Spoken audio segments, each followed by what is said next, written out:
Aleluia. Está feliz por ter louvado a Jesus? Amém. Você está num culto diferente, né? Foi surpreendido hoje, sim ou não? É assim no céu, santo. Vai ter muita surpresa boa lá. Quem vai para o céu comigo? Amém. Aleluia. Você pode sentar, o nosso tempo avança e eu não posso segurar muito tempo.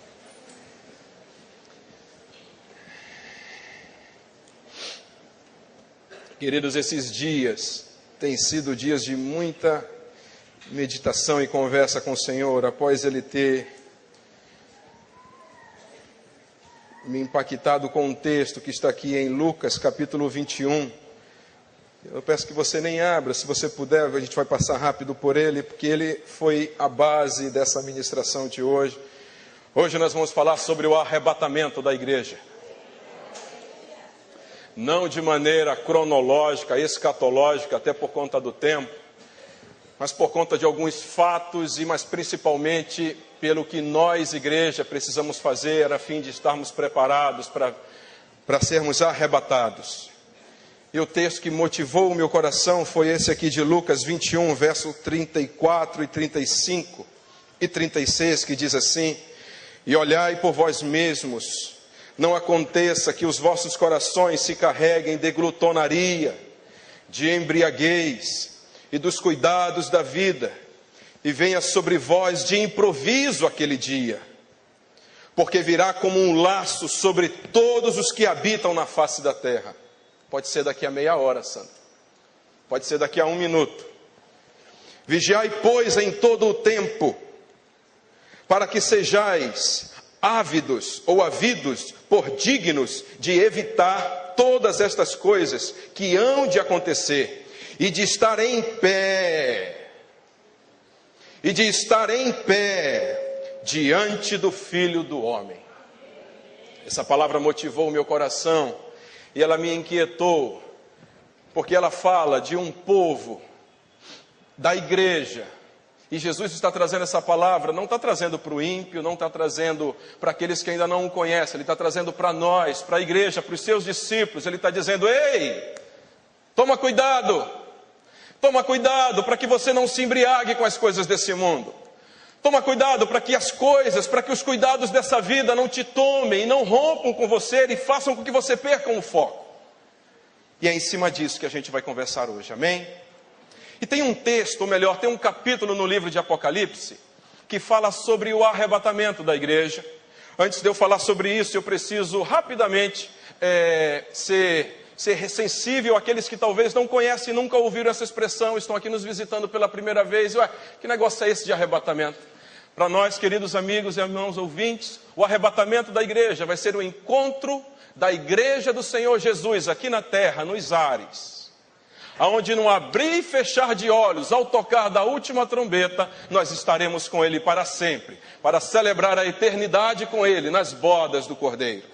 E existem alguns textos na Bíblia que fundamentam isso, que corroboram essa nossa base de fé, para que você não conhece ainda. O primeiro está em 1 Coríntios, capítulo 15. 1 Coríntios 15 diz isso aqui, ó. Apenas para aqueles que estão nos visitando e que ainda não conhecem, diz assim, a partir do verso 50, e diz assim: E agora digo isto, irmãos, 1 Coríntios 15, a partir do verso 50, E agora digo isto, irmãos, que a carne e o sangue não podem herdar o reino de Deus, nem a corrupção herda a incorrupção. Ele está falando não de corrupção dessa política que nós estamos vendo lá fora, ele está dizendo da corrupção desse corpo aqui, corruptível. Ele está dizendo que esse corpo, essa matéria, não pode herdar o reino incorruptível do Senhor. Mas ele diz no verso 51, Eis que vos digo um mistério, na verdade, nem todos dormiremos, mas todos seremos transformados. Num momento, num abrir e fechar de olhos, ante a última trombeta. Porque a trombeta soará, e os mortos ressuscitarão incorruptíveis, e nós seremos transformados. Amém. E outro texto da nossa base de fé está em 2 Tessalonicenses, ou melhor, 1 Tessalonicenses, no capítulo 4, a partir do verso 14, que diz assim: Porque se cremos que Jesus morreu e ressuscitou, assim também aos que em Jesus dormem, Deus os tornará a trazer com Ele. Dizemos-vos, pois, isto pela palavra do Senhor, que nós, os que ficarmos vivos para a vinda do Senhor, não precederemos os que dormem. Porque o mesmo Senhor descerá do céu, com um alarido, e com voz de arcanjo, e com a trombeta de Deus, e os que morrerem em Cristo ressuscitarão primeiro. Depois nós, os que ficarmos vivos, seremos o que, igreja? Arrebatados, juntamente com eles quem? Com aqueles que ressuscitaram primeiro, e encontraremos com eles nas nuvens, a encontrar com o Senhor nos ares, e assim estaremos sempre com o Senhor. Aleluia! Vamos ser arrebatados, santo. Esse mundo não é digno de nós. Vamos morar com o Senhor na glória. E só para que você entenda mais ou menos como isso aqui vai acontecer, tem gente que pensa que os rios vão dar os seus corpos. Não, esse corpo incorruptível não pode entrar no reino celestial. Então todos aqueles que morreram, ou melhor, como a Bíblia diz, eu gosto mais dessa expressão, aqueles aonde tem o seu espírito e sua alma dormindo com o Senhor, esse naquele grande dia, ele vai ser arrebatado, ou seja, ele vai sair de onde ele está, do local de dormência, e vai entrar junto no céu com um corpo novo, glorificado. Esse corpo que você tem aí, ó, isso aí não é você. Isso aí é uma casa que Deus te deu para você morar por pouco tempo aqui na terra. Você entende isso? E nós, os que estivermos vivos, se eu e você ainda estivermos vivos até lá, o que é que vai acontecer? Esse corpo aqui, ele vai ser transformado num outro corpo, a semelhança do corpo de Jesus, sem pecado, sem doença, sem enfermidade, com um corpo novo, zerinho em folha, para curtir com o Senhor, para todo sempre, e reinar com Ele da nova Sião. Você pode aplaudir ao Senhor? Aleluia! Muito bem. Dito isto, esclarecido aqueles nossos irmãos e ouvintes que estão aqui, que não conheciam muito sobre o assunto, vamos lá para Apocalipse capítulo 12. E eu também não vou me ater muito ao Apocalipse capítulo 12, porque Apocalipse capítulo 12 traz uma revelação interessante. Você com certeza já ouviu falar da igreja como corpo. Você já ouviu falar da igreja como noiva, e aí tem lá a história de Abraão, de Eliezer, de Rebeca, mostrando, fazendo essa simbologia, e Jesus mesmo fala muito no Apocalipse sobre a noiva dele, mas talvez você nunca tenha ouvido falar da igreja de Jesus como filho. Preste atenção nesse texto, no capítulo 12 de Apocalipse.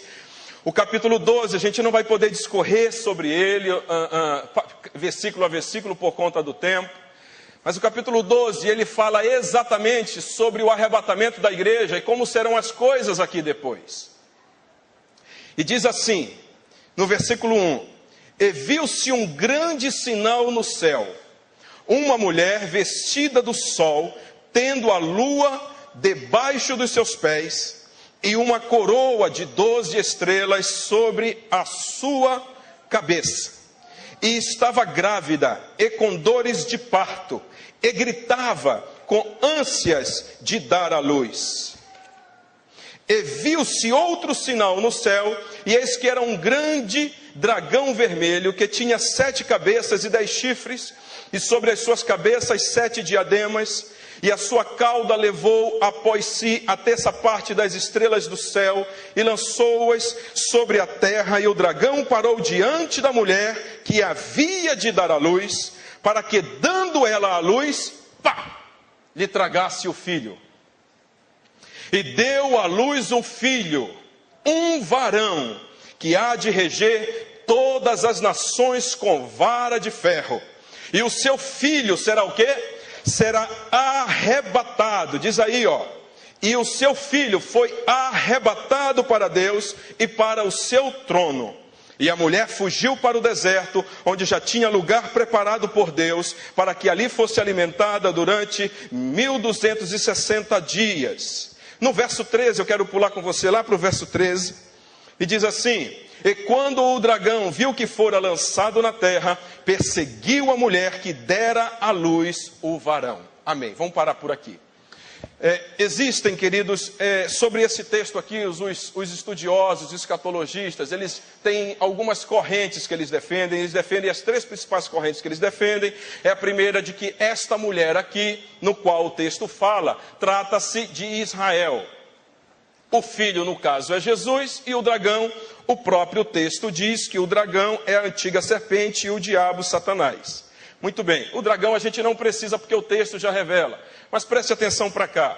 Eu fico pensando, se a mulher for de fato Israel, como pode o filho ter saído dela, já que esta mulher o rejeitou?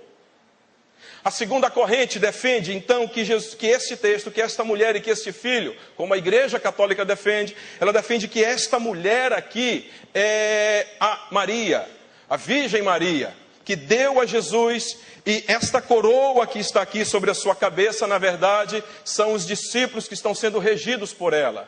Muito bem, Maria, ela foi um canal de Deus, então a gente sabe que não é Maria. Não é Maria que foi a mulher que entregou a Jesus e esse foi arrebatado. O texto daqui não está falando de Maria.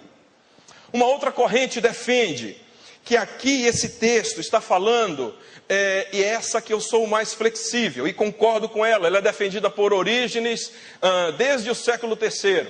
Ela é defendida por Blue, como é que é o nome do cidadão? Eu até anotei aqui para não esquecer e falar para vocês.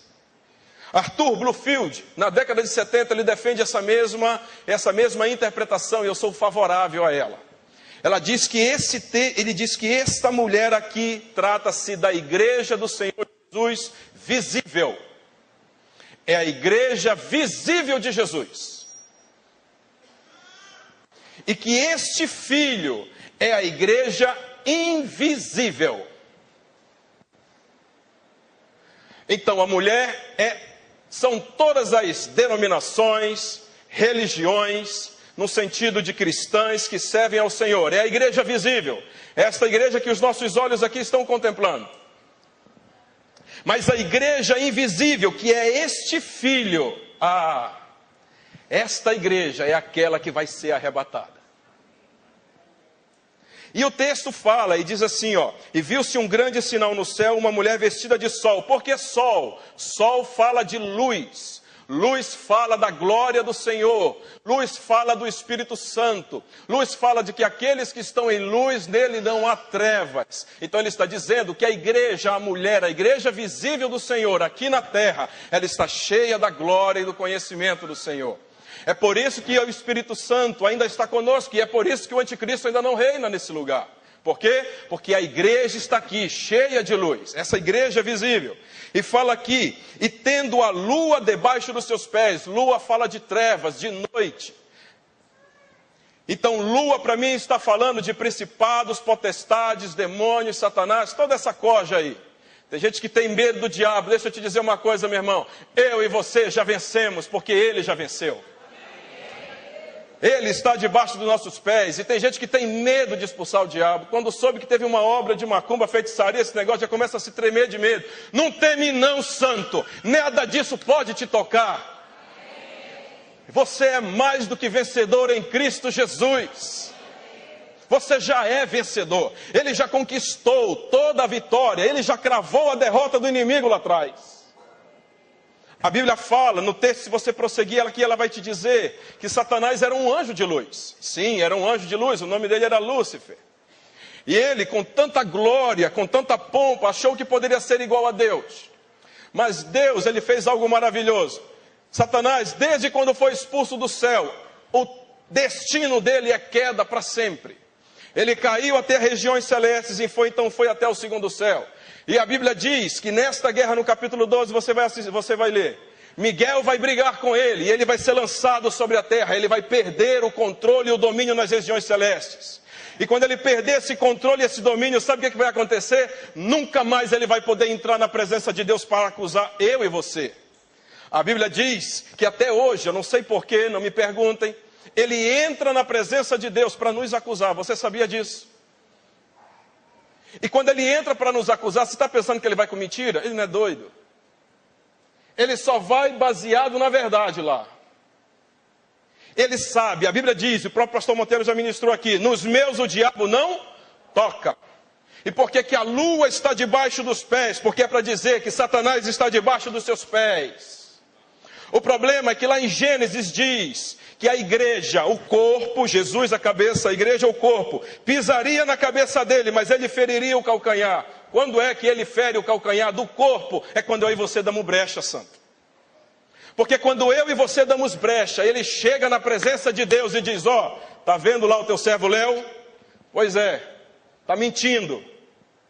Tá vendo o teu servo Léo? Pois é, não está dando dízimo. E a tua Bíblia diz, a tua palavra diz, que maldito é aquele que não honra o Senhor com as suas primícias, com seus dízimos e ofertas. Você sabe o que acontece? Deus não tem duas palavras. Quantas palavras Deus tem? Só uma. Deus só tem uma palavra. E a palavra dele é única. Então quando o inimigo chega na presença dele para acusar eu e você, dentro de uma legalidade que eu e você demos, ou na área financeira, ou na área familiar, ou na área do corpo, de pecados contra o corpo, enfim, qualquer brecha que eu e você demos. Eu não vou falar sobre brecha, você sabe. Ele tem o direito legal para nos acusar. E a própria Bíblia diz que aquele que não perdoa, Deus não ouve as suas orações. Já pensou? Não adianta orar, não adianta interceder. Se você está com brecha, Deus não vai te ouvir. Mas a Bíblia diz que vai acontecer um dia, quando ele for expulso da região celeste, ele vai vir para a terra e nunca mais ele vai entrar na presença de Deus Pai. E aí eu e você seremos livres de toda a acusação. O bom é que até hoje tem diante dele um advogado fiel e justo, Jesus Cristo, que intercede por nós. E esta é a causa de nós ainda não termos sido destruídos. Agora preste atenção para cá. E aqui fala sobre coroa, aqui fala sobre 12 estrelas. E 12 estrelas aqui não são as tribos de Israel, mas se você for para Efésios capítulo 2, verso 20, você vai ver lá que a igreja ela está fundamentada em Cristo, no Espírito Santo e na doutrina dos apóstolos, que são 12. Então são 12 estrelas. Aqui está falando de ministério, aqui está falando de estruturação, dizendo que a igreja do Senhor Jesus, ela está fundamentada naquilo que os apóstolos pregaram, que foi Jesus Cristo. E aqui vem no verso 5, eu estou passando rápido por isso, desculpa a velocidade, é só para você entender. E quando você vai, e você diz, mas pastor, aí diz no verso 5, do texto que o senhor leu, que ele julgará com vara de ferro. Está aí, ó, diz aí, ó, verso 5. Que há de reger todas as ações com vara de ferro, e o seu filho foi arrebatado para Deus. Pastor, aí está falando, quem vai reger com vara de ferro é Jesus Cristo. Deixa eu te dizer uma coisa, Jesus Cristo é a cabeça, mas eu e você que somos filhos, somos o quê? O corpo. Então se você vai para Apocalipse, capítulo 2, verso 27, diz lá, e ao que vencer, reinará comigo com vara de ferro. Se você vai para Apocalipse, capítulo 19, verso 25, diz lá, ao que vencer, reinará comigo com vara de ferro. Ei, igreja, eu e você, com Cristo Jesus nos ares, reinaremos e governaremos com vara de ferro. É promessa dele. Então entenda, igreja. Mas quem é que vai reinar com vara de ferro com ele? Quem vai reinar, Luciana? Aqueles que serão arrebatados. Existe uma igreja dentro da igreja. Existe uma igreja invisível dentro da igreja.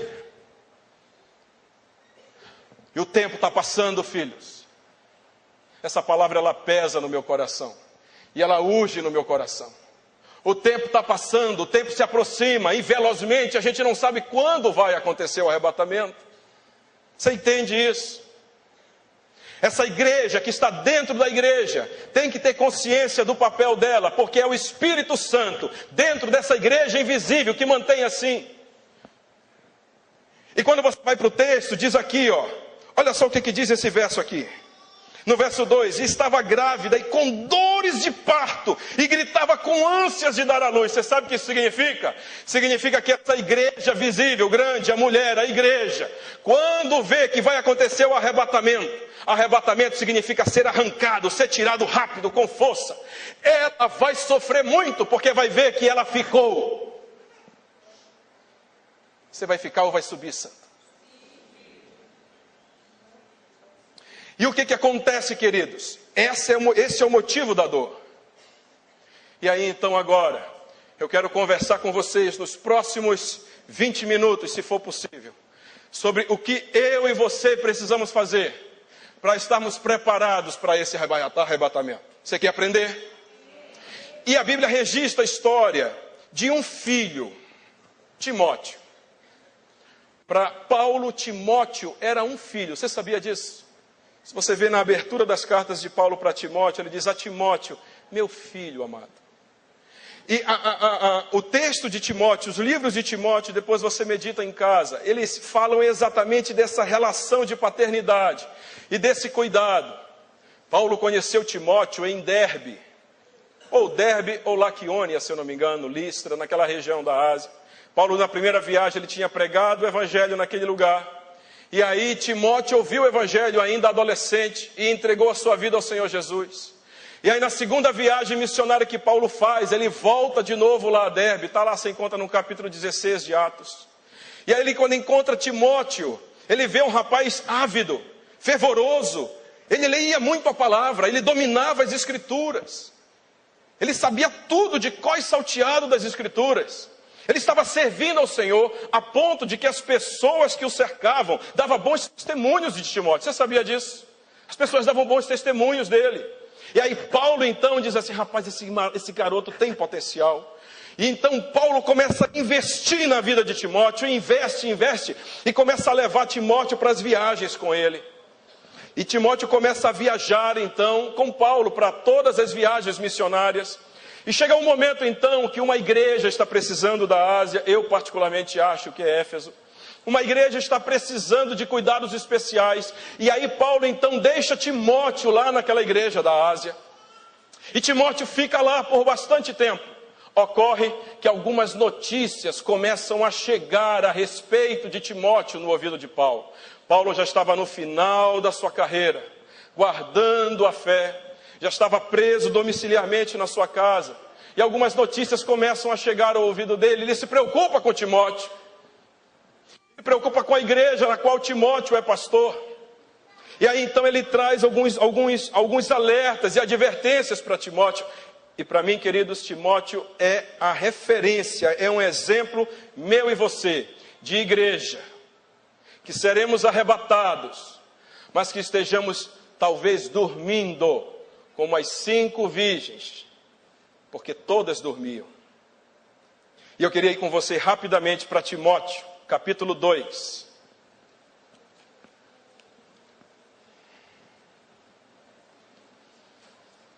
Segunda Timóteo. A gente vai passear um pouco sobre os livros, sobre esses capítulos. Timóteo está depois de Tessalonicenses.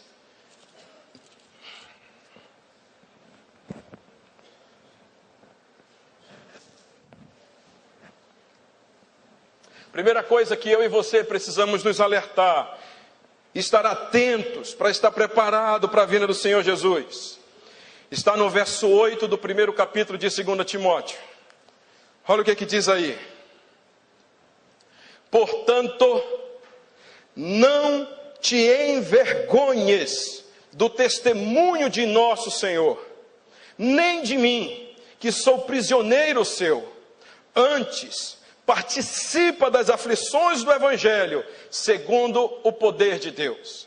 Primeira coisa, filhos, que eu e você precisamos observar, se queremos ser a igreja do arrebatamento, a igreja invisível, o filho que vai subir e reinar com Jesus, eu não posso me envergonhar do Evangelho.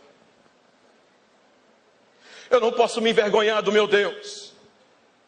Porque se eu nego o meu Deus aqui, Ele vai me negar diante do Todo-Poderoso. Se eu me envergonho aqui, Ele não vai me reconhecer. E infelizmente, tem muita gente, talvez a semelhança de Timóteo, que veio para a igreja, amou a igreja, pulava, cantava, participava dos eventos, até era líder.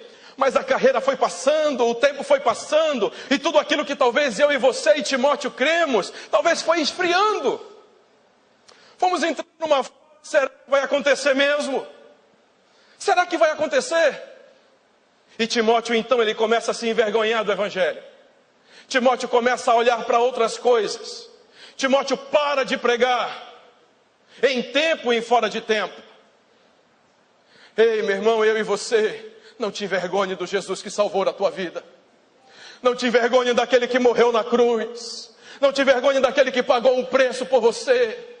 Quando você estiver na faculdade, não te vergonha de dizer que você é filho dele. Quando você estiver no trabalho, no meio de colegas que estão falando que não presta, não te vergonha de dizer, com licença, eu preciso sair. Por quê? Porque eu sirvo um Deus que não permite eu ouvir essas coisas e compactuar com coisa errada. Não te envergonhe daquele que te amou. Não te envergonhe daquele que pagou um preço de cruz. Não te envergonha dele. Seja autêntico em tempo e em fora de tempo. Seja verdadeiro. Não tenha dois pensamentos. Não tenha duas caminhadas. Na igreja é uma coisa e lá fora é outra. Não, querido. Paulo está dizendo para Timóteo, Timóteo, em tempo e em fora de tempo, aonde você estiver, não só no tabernáculo, mas na rua, andando, caminhando, na feira, comprando, fala de Jesus. Prega o evangelho, combate o bom combate. Às vezes, nós nos envergonhamos, porque acabamos metendo a mão onde não devemos. Acabamos pegando aquilo que não é nosso. Pastor, graças a Deus eu nunca roubei ninguém. Graças a Deus, querido. Graças a Deus que o teu imposto de renda é só de show de bola. Graças a Deus que os processos de licitação que você participa são todos supimpa, né? Tudo abençoado, graças a Deus. Graças a Deus que você não pega 1 quilo de carne a mais quando não pode. Graças a Deus. Graças a Deus que você tem um costume já de não furar mais a fila. Ei, não te envergonha do evangelho. Seja fiel, viva o evangelho em tempo e fora de tempo. Segunda coisa que eu e você, se queremos subir e ser arrebatados, a gente precisa fazer. Ah, querido, não é fácil pregar isso. Não é fácil dizer essas coisas. Não é fácil não. Está pensando, vai ter pedrada na segunda? Ah, vai. Mas deixa eu te dizer uma coisa. Eu, pastor Monteiro, pastor Marcelo, pastor Eduardo, pastor Pompeu, os servos do Senhor dessa igreja têm um compromisso com Deus. E o compromisso é preparar uma igreja invisível para levar para o céu. Se a tua vontade, se o teu desejo é ficar nessa terra, talvez aqui não seja o seu lugar. Doa quem doer, esse púlpito sempre vai falar a verdade, porque a gente ama vocês. E todo pai disciplina o filho que ama, tem dito o pastor Monteiro. Deixa eu te dizer uma coisa, até a gente está preparando uma igreja para encontrar com Jesus nos ares. Mas essa igreja é a igreja que é cara batida, que é cara de frente, que não se vergonha de dizer, o meu Redentor vive, eu estou bem certo de que Ele está comigo e Ele não me deixará. Anda para baçonha não. Segunda coisa para a gente correr, está no verso 13 do capítulo 1.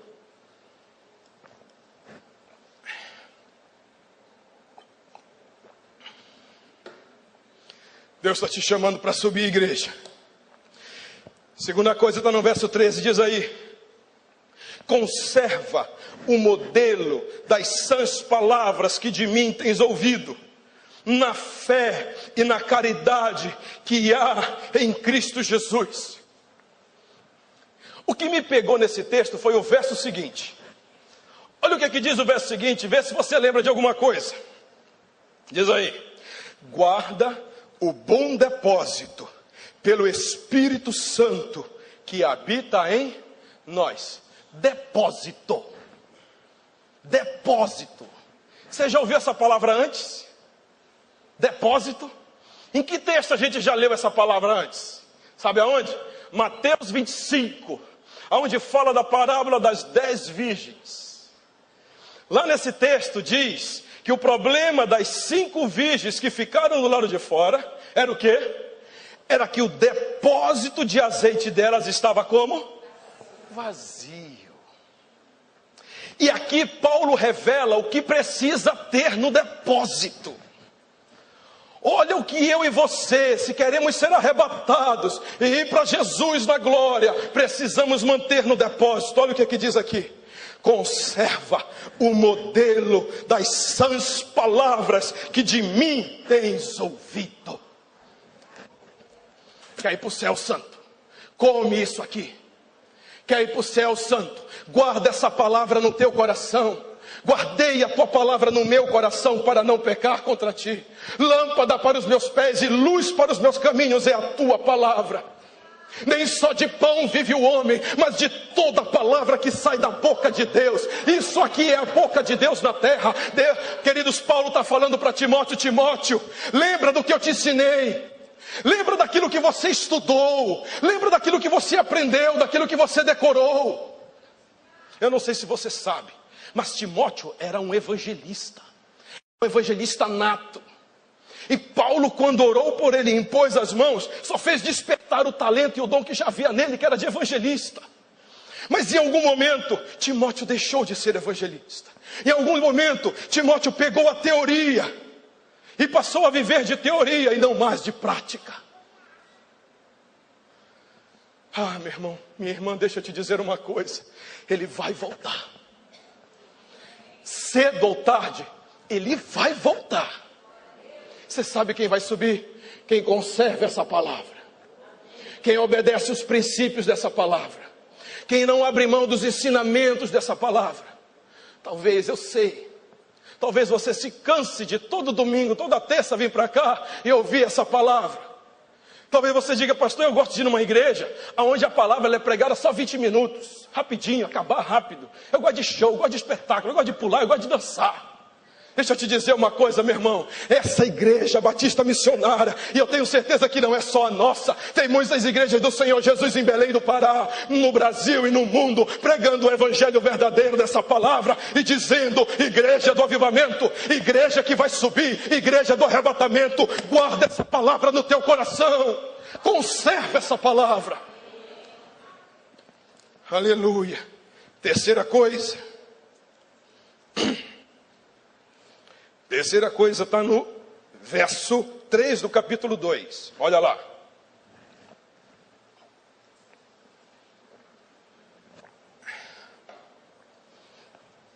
Diz aí: sofre, pois, comigo as aflições como bom soldado de Cristo. Se você for ler esse livro e o primeiro, você vai encontrar muitos textos. Paulo falando de sofrimento. No verso 9 ele diz: pelo que sofro trabalhos. No verso 12 ele diz: se sofremos também com ele, reinaremos.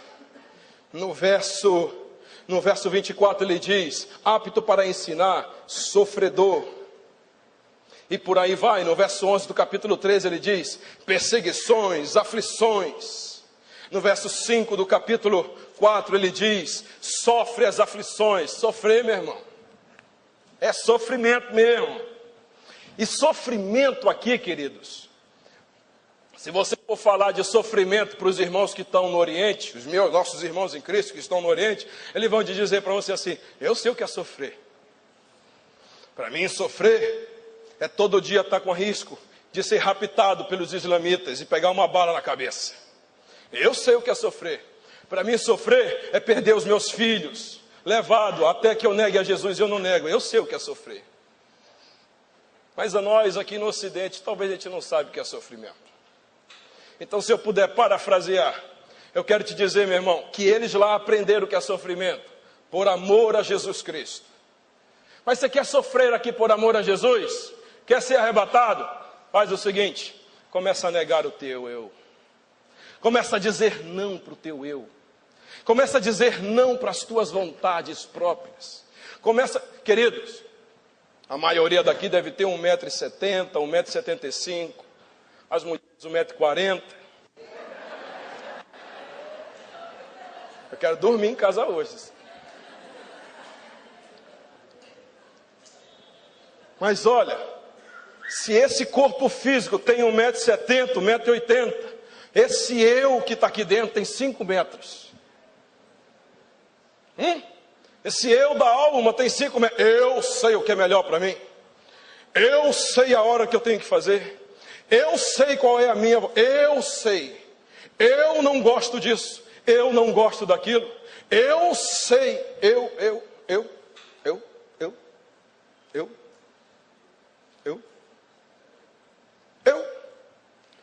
Querido, quer viver para Jesus? Mata o eu. Jesus disse na sua palavra, em Lucas, ele diz lá: pois aquele que quiser ganhar a vida da sua alma, aquele que quiser fortalecer o eu da sua alma, esse vai morrer, esse vai perdê-la. Precisamos dizer não para os nossos eus e para a nossa vontade. Paulo mesmo declarou: já estou crucificado com Cristo, e a vida que agora vive eu vivo pela fé no Filho de Deus, que a si mesmo se entregou e me amou. Queridos, eu e você precisamos ir para a cruz todo dia. Paulo está dizendo para Timóteo: Timóteo, sofre. Timóteo, diz não a ti mesmo. Teu corpo quer dormir 5 da manhã, diz não para ele, levanta para falar com Jesus.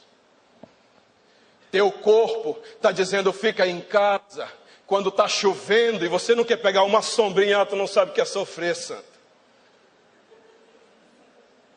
Pega uma sombrinha, vai para a parada de ônibus, traz uma toalhinha seca na bolsa, uma blusa sobressalente, mas vem para a igreja. Tem que sofrer, querido. Por favor, não me interprete errado. Já vamos sair daqui dizendo que o pastor disse que agora tem que pegar chicote e bater nas costas. Não é isso que eu estou dizendo. O que eu estou dizendo, querido, é que enquanto o teu eu estiver no trono, Jesus está fora dele. Deus vai levar uma igreja. Jesus vai arrebatar uma igreja. Essa igreja vai encontrar com ele nos ares. Mas é a igreja no qual ele é o cabeça. Ele tem que ser o cabeça dessa igreja. É por isso que é uma igreja invisível. Amém, igreja? Amém. Aleluia. Próximo, no verso 4, diz assim: ninguém que milita se embaraça. Olha que coisa interessante. Ninguém que milita se embaraça com os negócios dessa vida, a fim de agradar aqueles que o alistou para a guerra. Hebreus 12 diz lá: irmãos, nós estamos cercados por uma tão grande nuvem de testemunha. Nos livremos dos embaraços. Ah, pastor, graças a Deus que embaraço não é pecado, mas embaraço deixa a igreja aqui. Você sabia disso, que embaraço deixa a gente aqui? Você quer ser arrebatado, meu irmão? Quer encontrar com Jesus nos ares, meu irmão? Larga os embaraços. E eu não vou perder muito tempo falando sobre os embaraços, porque você sabe quais são os embaraços. Mas eu vou dar só uns exemplos aí. Eu acho que televisão é um embaraço. Eu acho. Não, eu acho. Eu acho que o camarada que quando chega em casa, vai direto para a televisão e fica lá 5 horas na frente, enquanto o filho e a filha estão pedindo a atenção deles, e ele não dá, e quando sai da frente da televisão já vai dormir, e a esposa fica chupando o dedo. Ah, meu irmão, isso é um embaraço. Isso é um embaraço. Outra coisa que é embaraço: dinheiro. A Bíblia diz que aqueles que acumulam para si bens, riquezas, aqueles que dizem, a Bíblia diz aqueles que têm foco em ser milionário, em ser rico, estão atraindo para si peso. Oh, meu irmão, eu não estou dizendo que Deus não vai te abençoar, Ele já te abençoou. Eu não estou dizendo que Deus que não quer fazer você próspero. Ele já te fez próspero em Cristo Jesus. A Bíblia diz que Ele morreu, Ele se fez pobre para que eu e você fôssemos enriquecidos. Mas o que eu estou te dizendo, meu irmão, é que a bênção de Deus, a riqueza de Deus, ela vem e ela não acrescenta dores. Então, se você está sofrendo para ser rico, deixa eu te dizer uma coisa: você está no embaraço, santo. Amém, igreja? Amém. Ok. Estava dizendo esses dias, o pastor Marcelo está aqui do meu lado dizendo para ele, o pastor Monteiro estava pregando aqui, falando sobre o joio e o trigo. Eu disse para ele: Marcelo, agora eu já descobri uma outra categoria. Disse: qual? Eu disse: o crente transgênico. Não tem um trigo transgênico? Parece que tem um crente transgênico. Foi modificado geneticamente. Tiago, o negócio é sério. Pastor, como é que esse negócio de crente transgênico? Eu não sei se você aceitou a Jesus aqui. Se você aceitou a Jesus aqui, nessa igreja, está servindo a Jesus desde o primeiro dia aqui nessa igreja, eu sei que nessa igreja você tem aprendido a ser um crente, a ser um trigo puro. Essa igreja, ela ensina. Não é para nossa glória não, irmãos. É para a glória dele, porque aqui Todo mundo aqui é pecador, todo mundo aqui precisa da misericórdia do Senhor. Mas é porque ainda existe temor nessa igreja. Mas talvez lá de fora, de onde você veio, de outra igreja, veio para cá, te ensinaram lá que o segredo era buscar Deus em campanha. Te ensinaram lá que o segredo era que você podia ter 2, 3, 4 mulheres, que não tinha problema. Te ensinaram lá que não tinha problema em beber cachaça e uísque, vodka. Te ensinaram essas coisas. Talvez te ensinaram lá que não tinha problema, não era pecado você ir para night, para boate, dançar. Não sei se te ensinaram isso lá. Te ensinaram lá coisas que não podia fazer, que a Bíblia condena. E aí o que aconteceu? Você acabou fazendo. E aí você chega aqui. E aí vem para cá e dizendo para os irmãos que já aqui são trigo puro, dizendo que pode fazer. Não pode não. Aqui tem trigo puro. E se você vem transgênico para cá, Deus vai te transformar em trigo puro, porque Ele vai te levar para o céu. Ah, não.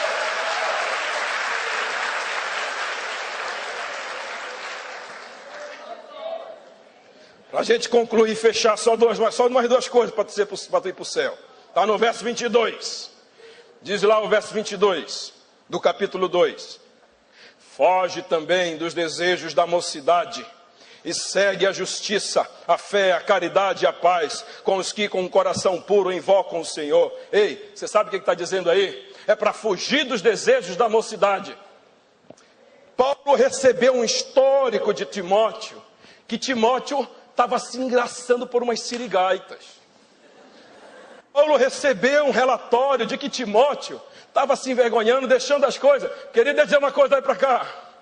Às vezes é um pouquinho assim que tu vai deixando de fazer. Aí aumenta.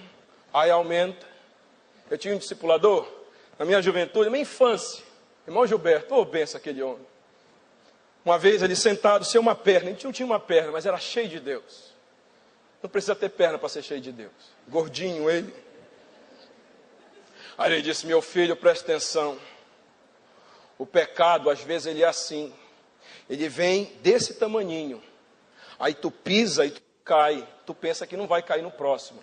Aí Satanás ele vai aumentando o tamanho do buraco. Quando tu vê, já caiu. Timóteo estava se engraçando para as paixões e para os desejos da mocidade dele. E Paulo diz para ele, foge. Presta atenção para cá. Você já é vencedor sobre o diabo. Você não precisa fugir dele.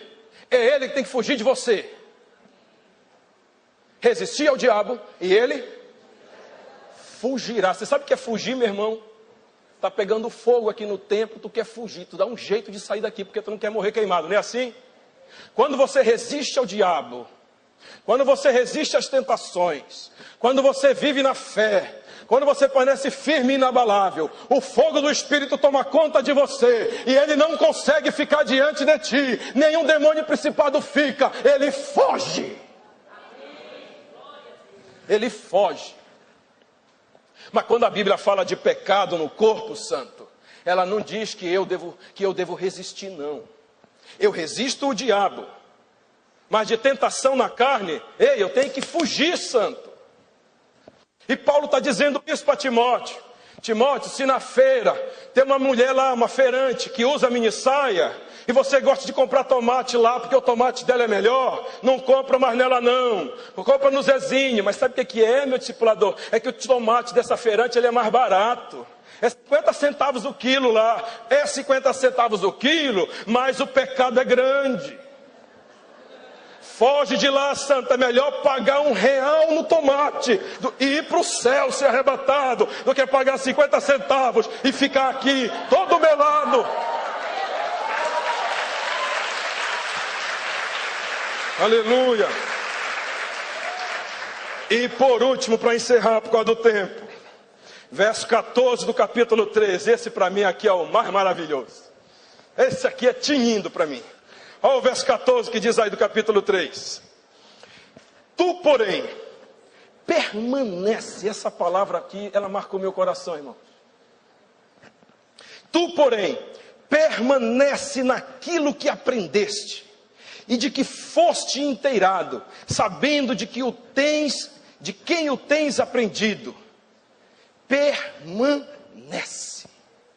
Permanece. Se em casa você for pegar o capítulo 24, de Mateus, que está falando sobre os últimos dias, o que acontecerá nos últimos dias, no capítulo 24, e no final do capítulo 24, Jesus começa a contar 4 parábolas. 4 parábolas. E a gente não vai ter tempo para ler agora, mas eu insisto que você medite em casa nessas 4 parábolas. E lá ele conta a parábola do servo infiel, do servo bom e do servo mau. Lá ele conta a parábola das 10 virgens. Lá ele conta a parábola da distribuição dos talentos. E lá ele conta a parábola da separação dos bodes das ovelhas. Medita. E você vai encontrar um padrão em todas elas. Sabe qual é o padrão? O padrão é esse.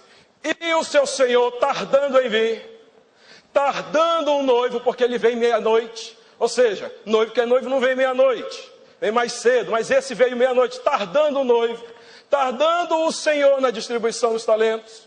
Você sabe o que isso significa, queridos? Significa que na ótica humana, presta atenção para cá, na ótica humana, Jesus está tardando.